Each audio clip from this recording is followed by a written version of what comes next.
시청자 여러분 안녕하십니까? 출발 성공 투자 박민영입니다. 안녕하세요. 김수정입니다. 오늘 모처럼 저희 웃으면서 인사 나눌 수 있는 것 같아요. 뉴욕장이 좀 시원하게 올라주며 거래를 마쳤는데 문제는 이게 또 잘 반영이 되느냐겠죠? 네, 그동안에는 좀 잘 반영이 안 돼서 너무 아쉽기도 하고 그런 모습이 연출됐는데 오늘 시장에서는 부디 이 훈풍을 좀 그대로 받아갔으면 하는 바람입니다. 네. 그래서 저희가 또 기분 좋은 마음으로 뉴욕 증시 한번 정리부터 하면서 브리핑 시작해 보도록 하겠습니다. 일단 나스닥이 2.9%의 상승을 나타냈고요. 3대 지수 모두 다 올랐습니다.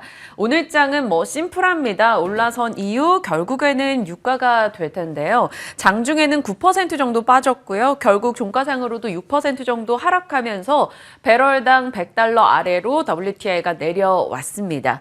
중국 봉쇄로 인한 수요 감소 그 영향을 좀 받아갔고요. 또 영국 측에서 사우디에 증산 요청을 할 것이다라는 기대감도 작용이 된 거죠. 일단 이걸로 인해서 인플레 우려가 진정되는 흐름이 나타났고요. 또 러시아, 우크라이나가 어찌됐건 계속 협상의 자리를 만들어가고 있다라는 것에서 시장은 조금은 더 기대 여지가 있지 않을까라는 시각도 있습니다. 그리고 2월 PPI 생산자 물가지수가 역대 최고치를 기록을 했는데 시장에서 그래도 예상했던 수준이기 때문에 시장이 큰 부담으로 작용하진 않았고요. 전반적으로 상승에 목말라 있던 뉴욕장의 종목들 강하게 치고 나왔습니다. 반도체 쪽에서도 마이크론 등 엔비디아 모두 급등하는 흐름 확인이 됐고요. 여행, 항공 쪽도 유가가 떨어지고 여행 수요가 늘어날 것이다라는 기대감에 델타항공 등이 또 8% 정도 급등하기도 했습니다. 그 밖에 전기차주도 올라섰고요. 시장이 오늘 좀 좋은 흐름을 보여줬는데 이걸 국내장이 어떻게 잘 받아갈지 지켜봐야 되는 포인트겠죠.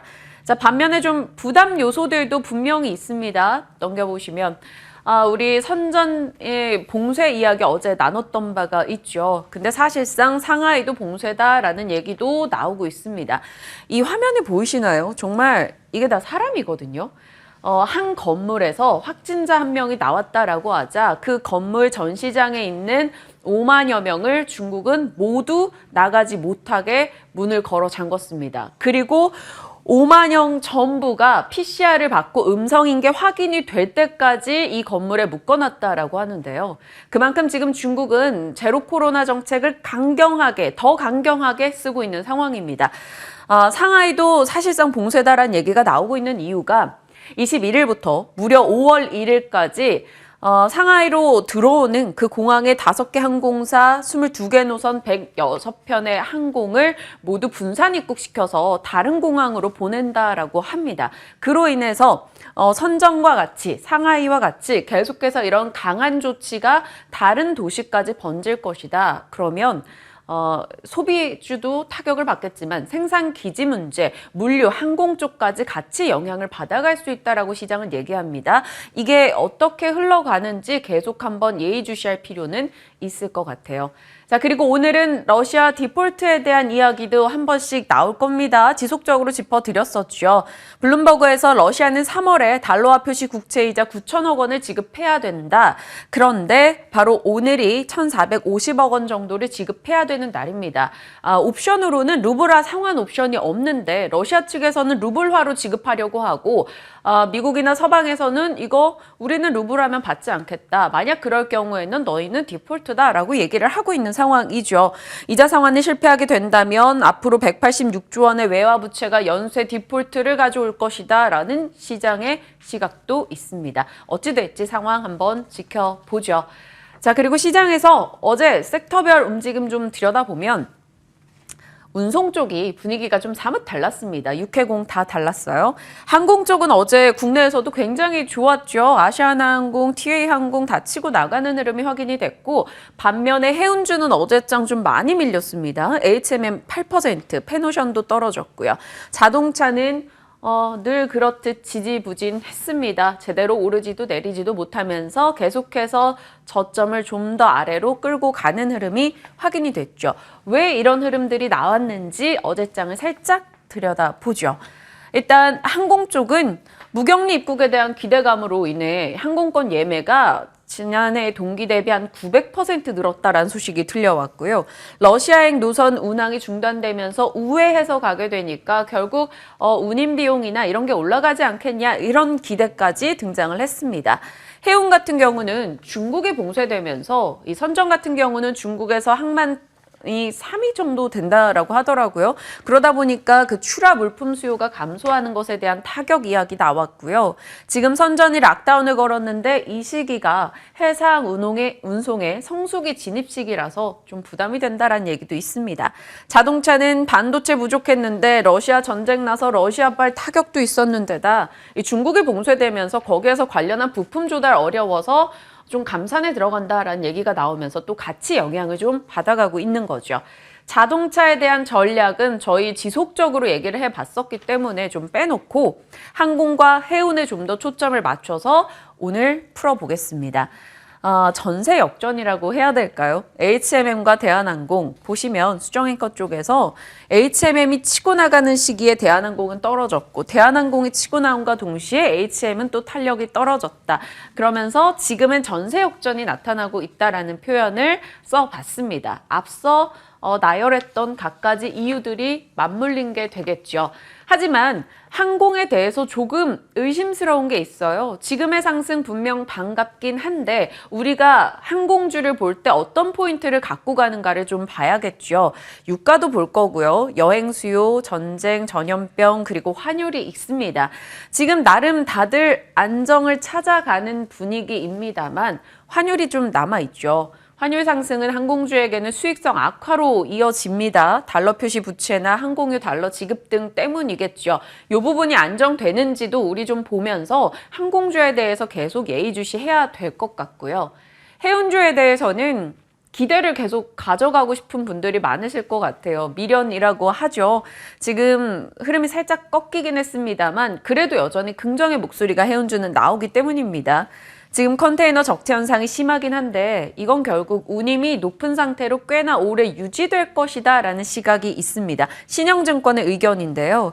그리고 선전 도시 봉쇄 이 이상 길어지지만 않으면 영향 그렇게 없어 라고도 얘기를 하고 있고요. 그래서 신영증권에서는 해운주 괜찮다라고 얘기하며 페노션을 최선호주로 꼽고 있는 상황인데요. 이러다 보니까 우리 좀 고민이 깊어지는 것 같아요. 운송 쪽 전반에 대해서요. 넘겨볼게요. 자, 그래서 오늘 질문을 던져보게 되는 건 항공 환율 상승 부담은 어찌해야 되는가? 우리 마냥 긍정적으로 리오프닝 여행 수요 기대감에 투자해도 되는 것인가? 밤사이 뉴욕장이 올랐는데 계속 갈 수 있다라고 봐야 되는 것인가? 항공주에 대한 질문 던져볼 거고요.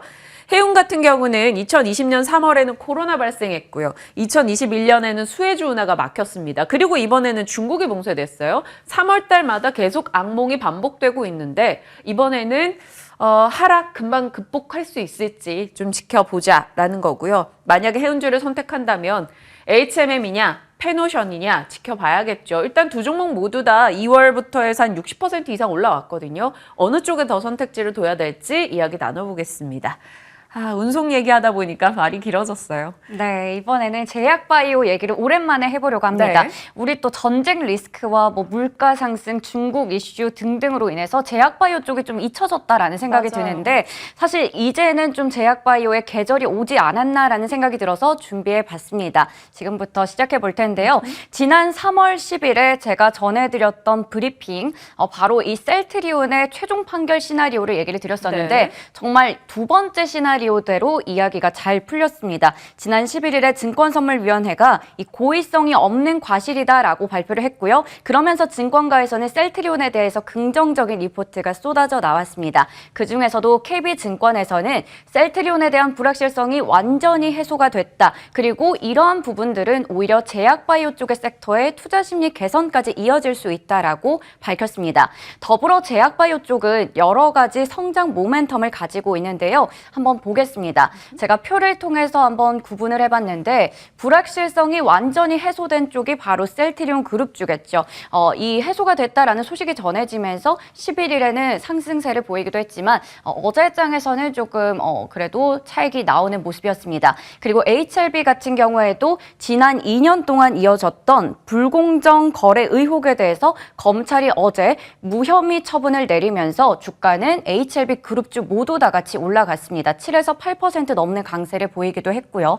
그리고 코로나19 확진자가 국내에서 계속해서 늘어나고 있는 가운데 셀프 치료를 하고 있는 사람들이 많아졌죠. 그러다 보니까 감기약의 수요가 늘어나면서 감기약 관련주들도 다 같이 강세를 보였습니다. 대원제약 같은 경우에는 콜대원이 대표적인 상품이고 일동제약은 그리고 테라플루 등을 주요 상품으로 가지고 있습니다. 또 신풍제약 같은 경우에는 어제장에서는 5% 정도 올랐는데 한 달 기준으로 보면 54%가 넘게 오르기도 했습니다.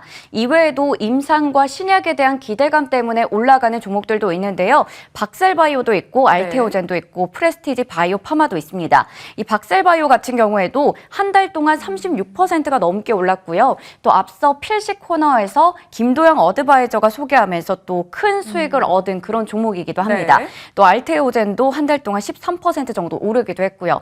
또 이외에도 미국의 암연구학회가 오는 4월 8일부터 13일까지 열리는데요. 여기에 참여하는 기업들이 11개가 있는데 이 기업들도 주목하시면 좋을 것 같습니다. 여러 분야로 지금 조금씩 훈풍이 들려오고 있어요. 네. 뭐 말씀 주신 대로 불확실성 해소, 감기약, 임상 신약, 여기에 뭐 일부에서는 또 뭐 탈모 치료 관련해서 종목들 네. 움직임을 보이기도 하고 이래서 이게 분위기를 타는 게 제약바이오에겐 굉장히 중요한 포인트라서 이 전반의 분위기 속에서 좀 각광받을 종목 좀 잘 골라보고 싶다 이런 생각이 드네요. 네, 맞습니다. 조금 전에 또 얘기를 해주셨는데 이 부분은 또 따로 떼서 봐야겠죠. 바로 이 부분, 탈모약 관련주들인데요. 네. 전일장에서 다 같이 급등했습니다. 이유는 대선 후보 시절에 탈모약 부담 완화를 공약으로 세웠던 안철수 국민의당 대표가 대통령 인수위원회 위원장이 되면서 반값 탈모약에 대한 기대감 때문인데요. 대표적인 종목이죠. TS 트릴리온은 어제 상한가로 마감하기도 했습니다. 하지만 이 부분은 좀 더 별개로 살펴볼 필요가 있다라는 부분 참고하시면 되겠고요. 그리고 또 중요한 거 제약바이오주의 주총 시즌이 개막이 됩니다. 오는 18일부터 2주간 열릴 예정인데요. 네. 일정을 한번 보겠습니다. 네, 다음 페이지 보시면 25일에 25개사가 그리고 29일에 17개사가 이렇게 주총을 가질 예정인데요. 네. 그러다 보니까 슈퍼 주총데이를 피할 수는 없을 것 같습니다. 이런 주총에서는 크게 두 가지가 나올 것 같은데요. 풍성한 현금 배당 그리고 자사주 매입이 되겠습니다. 지금 제약바이오 기업의 37곳이 1,967억 원 규모의 현금 배당을 하겠다라고 밝혔고 주당 배당금을 가장 많이 올린 기업이 GC 녹십자, 배당금 총액이 가장 많은 기업은 유한양행이 되겠습니다. 또 시젠 같은 경우에도 배당도 풍부하게 늘린다라고 밝힌 데다가 이렇게 500억 원 규모의 자사주 매입까지 발표하기도 했습니다. 또 이외에도 몇 가지 이런 제약바이오 기업에서는 빠르게 지금 경영 승계 과정을 보여주고 있는 기업들도 있으니 참고하시면 될 것 같습니다. 그리고 이렇게 지금 제가 모멘텀도 체크해봤고 네. 주총에 대한 이야기도 하다 보니까 이제 진짜 제약바이오의 계절이 온다라는 생각이 드는데요. KB증권에서 어떤 이야기 하고 있는지 보겠습니다. 네.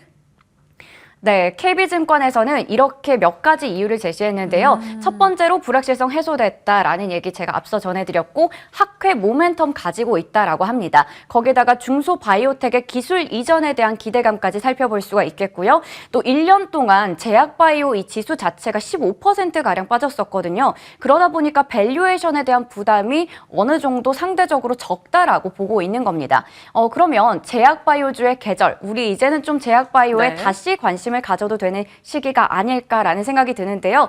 제가 분류를 해봐도 워낙에 다양한 업종들이 있었기 때문에 어느 쪽을 좀 더 중점적으로 보면 좋을지 그리고 탑픽으로 볼 수 있는 종목이 있을지 궁금해집니다. 네, 최근에 또 굉장히 매매가 빠르잖아요. 올라온 거 차익 실현하고 떨어진 거 내에서 또 괜찮은 거 찾아가는 과정이 올해 계속 반복되고 있기 때문에 말씀 주신 대로 많이 떨어져 있는 종목군이라서 시장에서는 또 새로운 선택지로 부상을 하고 있는 것 같아요. 잠시 후에 좀 눈여겨볼 게 있을지 전략 챙겨볼 거고요.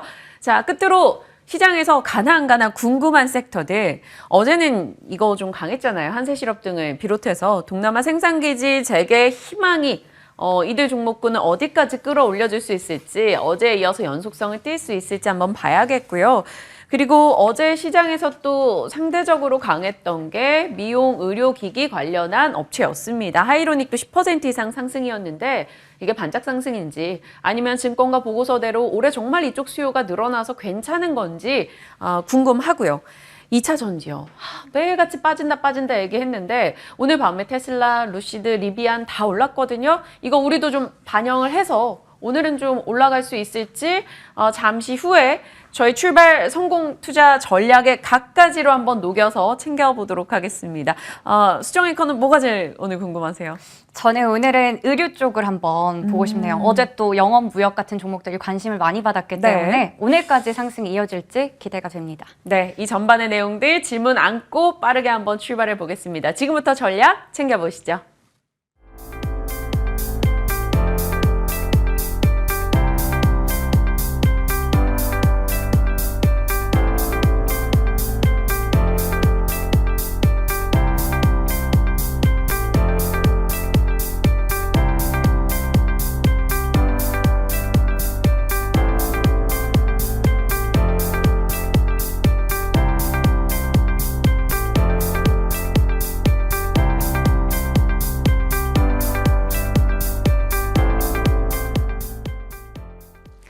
네, 계속해서 좀 주목해 볼 만한 전략들 챙겨보겠습니다. 오늘 교보증권의 사연관 차장님과 함께합니다. 어서 오세요. 안녕하세요. 안녕하십니까.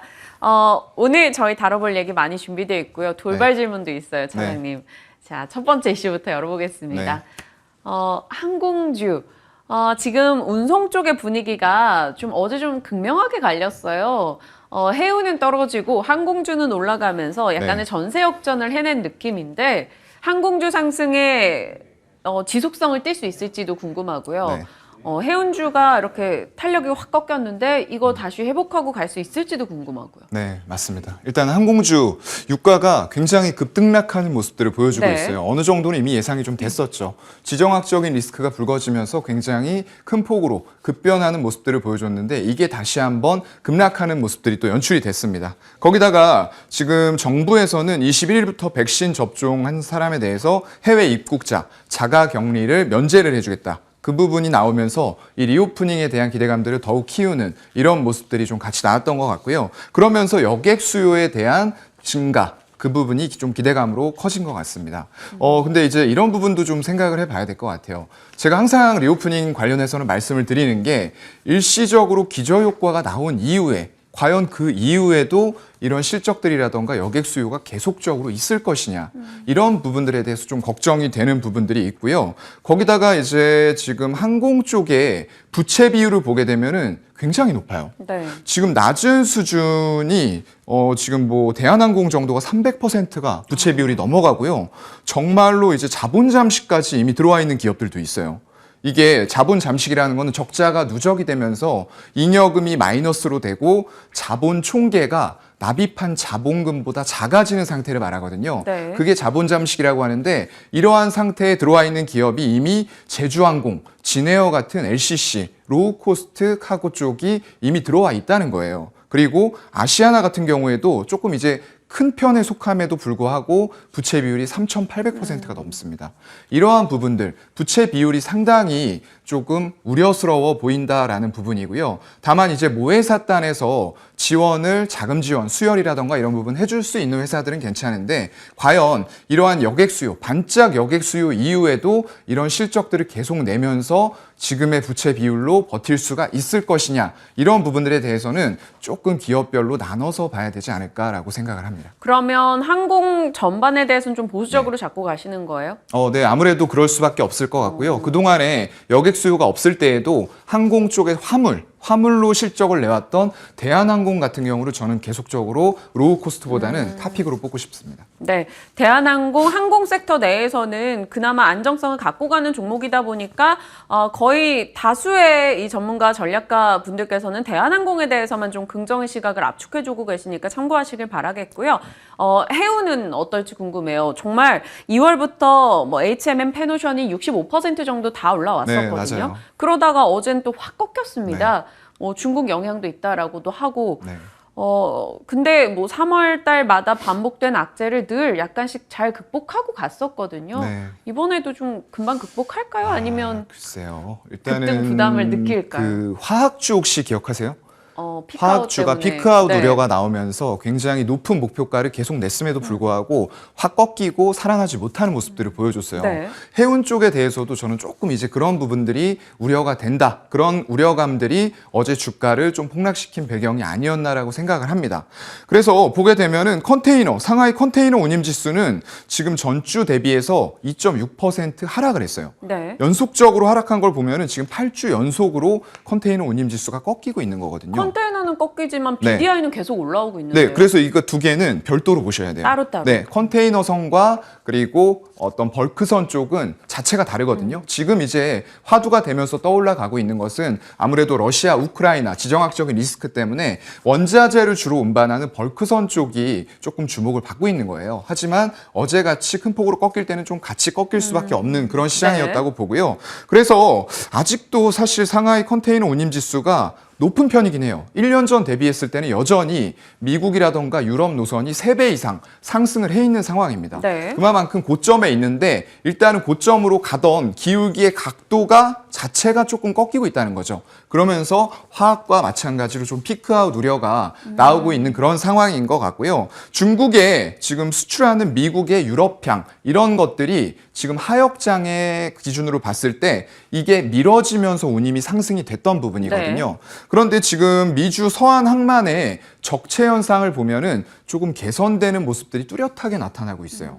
이게 지금 작년이 아니죠. 올해 1월 9일에 109척이 대기를 하고 있었는데 최근에 보면은 50척 정도로 대기하는 배가 확 줄어든 거예요. 네. 반 이상이 꺾였다는 거죠. 그만큼 적체돼 있던 물량들이 지금 하역이 원활하게 되고 있다라는 부분들을 의미를 합니다.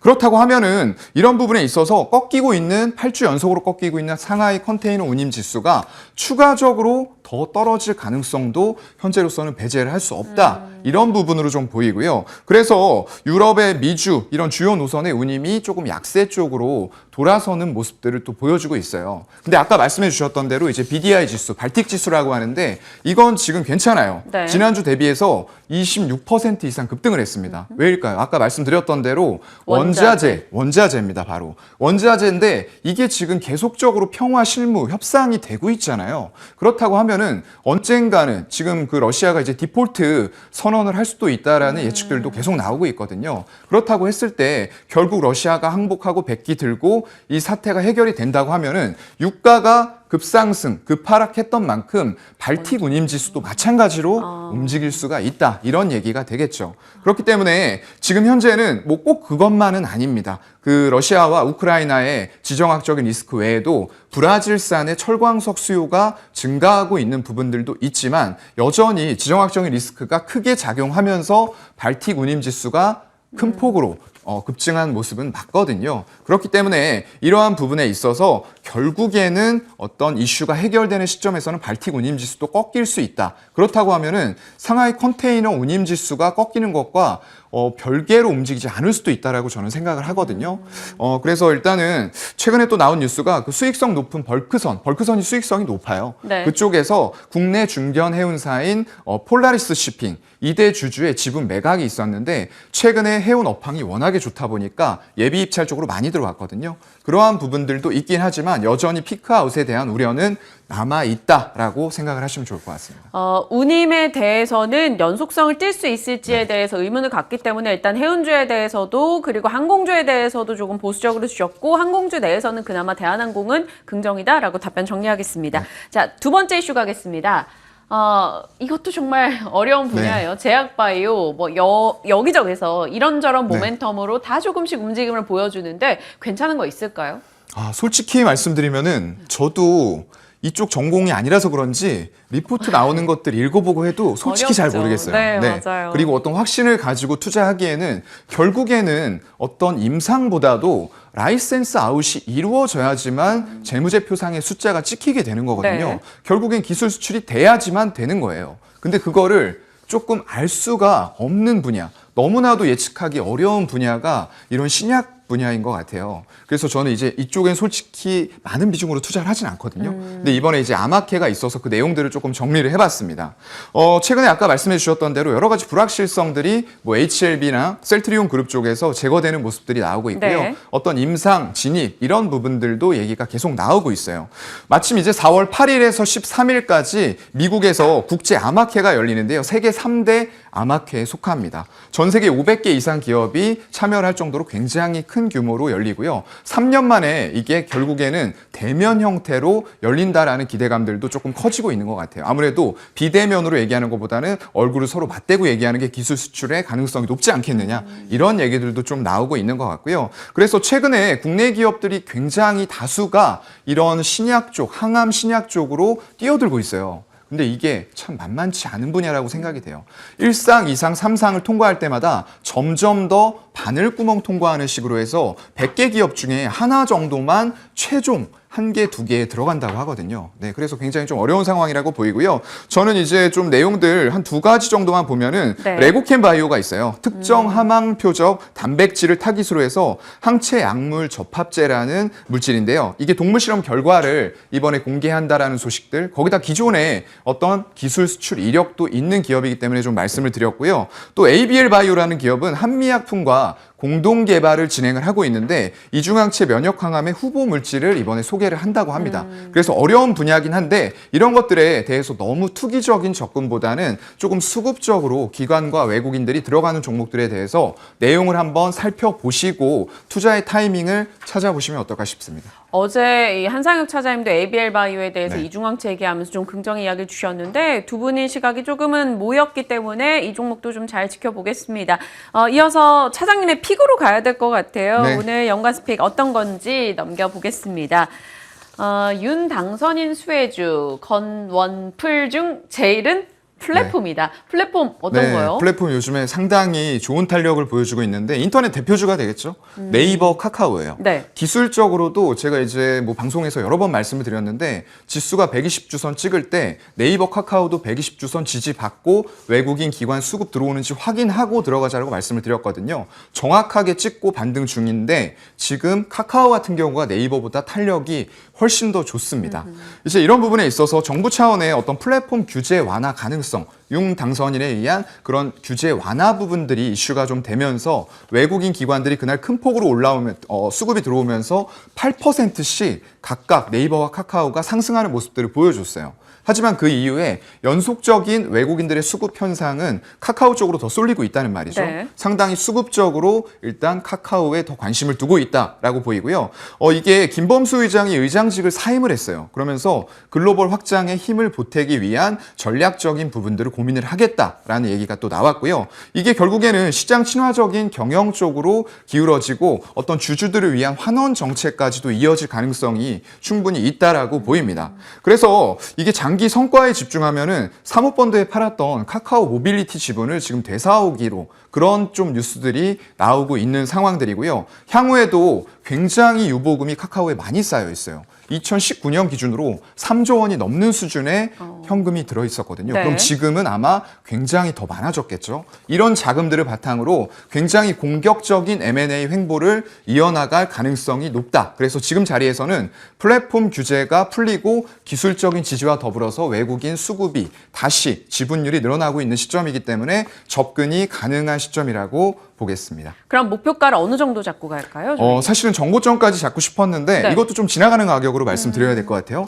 14만 원 보고 14만 원. 분기별로 실적 체크하면서 목표가 상향하도록 하겠습니다. 네, 일단 지나가는 이 목표가다 더 올라갈 여지 충분히 있다라고 얘기 주시면서 14만 원 얘기해 주셨습니다. 카카오 개인 투자자분들 관심 많이 두는 종목인 만큼 오늘의 이야기가 잘 맞아 떨어지길 저희도 바라보겠습니다. 자, 규보증권의 사용관 차장님과 전략 챙겨봤습니다. 고맙습니다.